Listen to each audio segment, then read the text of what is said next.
నీటి నిల్వ లేకపోవడం వల్ల నీటి ఎద్దడి ఏర్పడుతుంది. కాబట్టి మనం ఆనాటి కాలంలో కాకతీయులు శాతవాహనుల కాలంలో ఏర్పడ్డ చెరువులను మనం ఎంతైనా రక్షించుకోవాల్సి ఉంది. ఇది మన ముందు తరాలకు ఈ విలువైన సంపదను మనం అందించాల్సి ఉంది.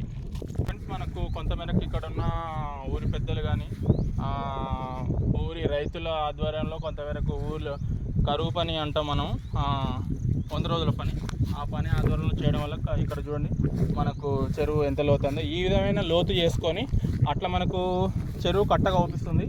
చెరువు కట్ట తెగకూడదంటే మనం రాళ్ళు పెట్టించి, ఇప్పుడు తెలంగాణలో చాలా ఫేమస్గా వినపడుతుంది మనకు, ఇక్కడ అమర్పేటలో బతుకమ్మ కుంటని ఏ విధంగా అయితే తీర్చిదిద్దడం జరిగిందో మన హైడ్రా కమిషనర్ రంగనాథ్ గారి ఆధ్వర్యంలో, అదేవిధంగా రేవంత్ అన్న గారి విజన్ ఆధ్వర్యంలో, అట్లా అంతకుముందు కూడా గవర్నమెంట్లో కొంతవరకు చెరువులు చేసిరు.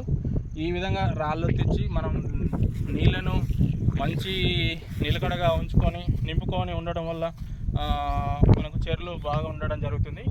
ఇట్లా లోతు చేయించుకోవాలి. ఇట్లా లోతు చేయించుకుంటే మనకు నీళ్లు ఆగి ఎక్కువ రోజులు వాటర్ చెరువులో ఉండడం జరుగుతుంది. ఈ విధమైన గాతులు మనం గమనించవచ్చు.